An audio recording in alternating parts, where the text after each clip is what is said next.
Hello.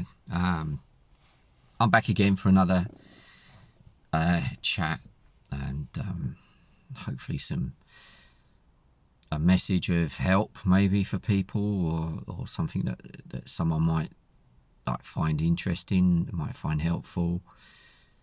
Who knows? But just a quick update where I am. This week has been a bit of a tough one again. I had my consultation the other day, and that was 5 months since my last one. Things are going pretty well in most cases, but there is another fracture in my back. I can't remember if I mentioned this on the last video. It doesn't matter, it's probably relevant to this one anyway. So I've got what they call a wedge fracture, which possibly was caused when I fell over in the ice or a few months ago, or could have been caused by more cancer disease in my spine. So yeah, not great, but I'm not in pain. Apparently I should be, but I'm not. So I thank whoever is looking after me in that respect, the universe, for making that more easy than it could have been.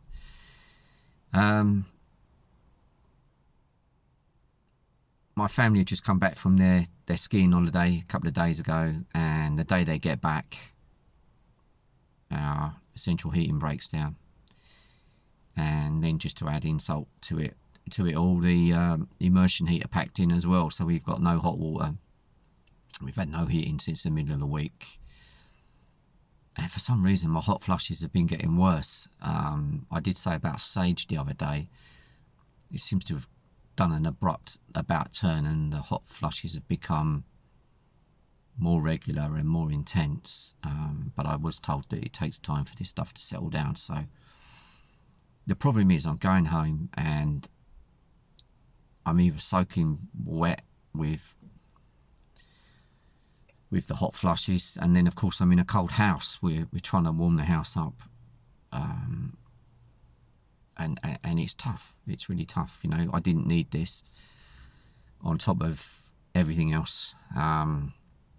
We really didn't need this, and I didn't need this, and you know, and so that's quite disappointing. But then, as usual, I got to think about things, and thought about it a little bit, about how I could cope with this better and how I could turn it around. You know, I've got more important stuff to cope with than a lack of heat and a lack of central hot water and heating, and it's not nice, but it's not the end of the world, is it? So I'm basing my video today on how to cope with stress like this, because cancer is a stress.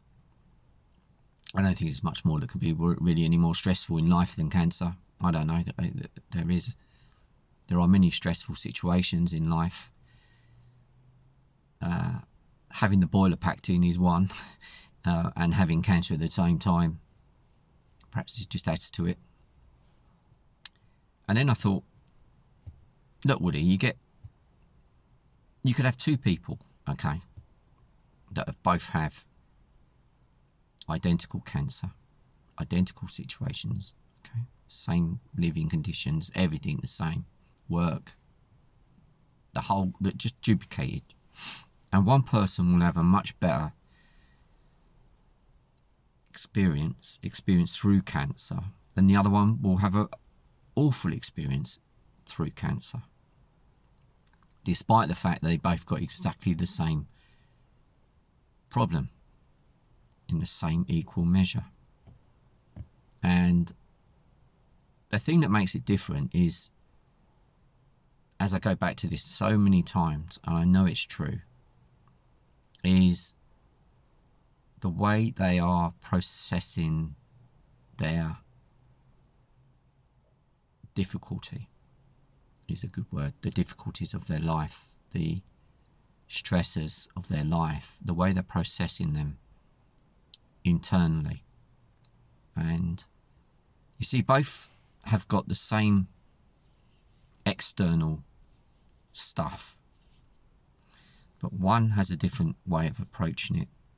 One thinks everything is the worst case scenario. Okay. One takes it as, I can't change what's unchangeable. They have a different mindset, a different approach. With the experience right now with the hot water, my wife is the one that's going through the worst case scenario. Okay. And everything's a downer. I'm trying to face it with, okay, we got no hot water, we got no central heating. Can we do anything about that apart from get a new boiler, which we've had to order, more expense? And of course then you've got the worst case scenario about expense, you've got the worst case scenario about budgets. And if you let it, the whole thing becomes unmanageable and spirals out of control, and it makes you experience the worst case scenario without even being in the worst case scenario. You just do. The way you perceive your day-to-day life is what you experience. If you perceive it to be the worst case scenario, that's what you get. You get the worst case scenario. You experience your thinking from the inside out. And so I've tried to come to terms with this stuff. Stage 4 cancer, then this, then that, the fracture, and nothing's changed. No, I don't feel like anything's changed in me. Of course I've got fears and anxieties. I wouldn't be probably a human being if I didn't. We all have fears and anxieties. It's just a part of what we are. Human beings have fears, they have anxieties, they have sad moments, they have beautiful moments, they have wonderful emotions. And the cancer sufferer has a roller coaster of emotions from one day to the next. It's a ride that never stops changing. And it's challenging. There's no doubt it's challenging. But my experience is considerably better because I try to experience my thoughts. I try and change my thoughts to more, I can't, so what, I can't. It's almost like I appear to come across as blasé, I don't care. It's only my life in the line, you know. The thought of dying terrifies me. But then there is something inside of me that is excited about what goes on after life. I don't know. There is that feeling that let's turn it into a positive if I can, you know. Is there a new experience of life after? I hope so. But while I'm left in this beautiful world, because I see the world now as a beautiful place, I really do. I don't see what I used to see. It's weird because I think you attract what's going on around you sometimes. By a negative person will more likely attract negative stuff. I don't know if that's the law of attraction, whether it's just the way it is. But I seem to be surrounded a lot of times by good stuff, despite the kind of horror that cancer really does bring. And I wanted to share that. I just wanted to share the fact that, you know, no matter how bad it is, mine's as bad as it gets in terms of the outlook. High Gleason score of 9 out of 10, stage 4 prostate cancer, metastatic.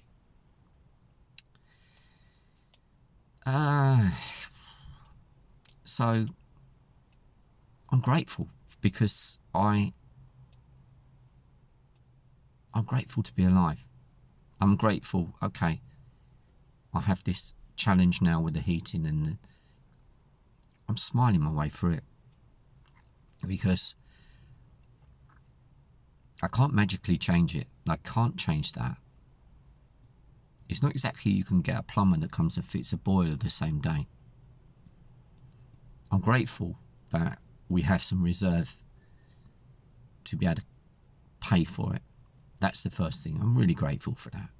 I'm grateful that I've got someone in the family that knows about this stuff and will install it for us. Yeah, so I'm grateful. I'm not stuck in that.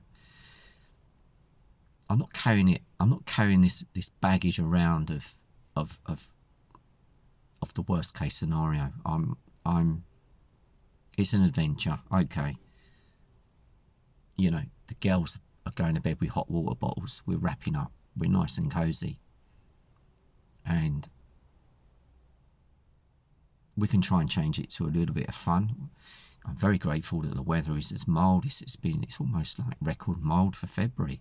If I'm going to have a broken down boiler, this is the time to have it. So there's always a positive. There's always something you can get in any situation. And I think you've got to look for those positives. You just got to keep fighting your natural human condition of being negative, because we are negative. We can't help it. And the human condition always goes to negative because it's protecting us. So without that negativity, we would be just running into trouble all the time. The brain needs reminding sometimes, and it needs perhaps reprogramming. And if we're so used to being negative about stuff, okay, this is done, this is, oh my God, this has happened, oh, this is the terrible. The brain just works on patterns. It loves patterns. It loves patterns of emotions. It recognizes when you're down, and it knows how to make you feel down just as well as it recognizes when you feel great. Most of the stuff that we fear, most of the stuff that we think is going to go badly wrong, generally doesn't turn out that way. It really doesn't. Sometimes it does, but on the whole, most of our fears don't come true. The fear of cancer is such a, it must be the most powerful fear you can have. How can you turn it around? How can you turn it around into a strength? That's what we've got to look for. We've got to look for the strength. We've got to look for how we can turn fear into confidence and power to overcome these setbacks that we have, these curveballs that we keep get thrown at us, and you throw them back. We need to throw them back, and we need to sort of try so hard to adopt a positive mindset, because everything we experience is the next thought. The next thought is your next experience. And if your next thought is about how bad it's going to be, that's your next experience. Regarding this YouTube group, I'm amazed that 400 plus people are now following it. I'm very grateful to everyone that makes comments. I think there's a lot of useful stuff, and I'm learning every time, all the time, about cancer. And I hope this is kind of a place where people can come and listen, maybe to what I know.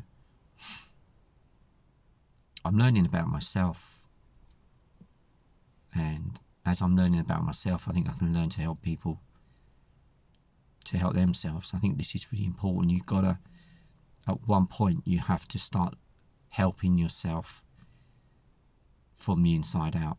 The mind, the way you think, the way you process it all. And hopefully the journey won't be as tough as it could be. So as usual, whatever you're doing, please take good care. Be kind. Kindness is such a powerful thing you can have. Kindness is powerful for you and other people. Try to be grateful for whatever you got.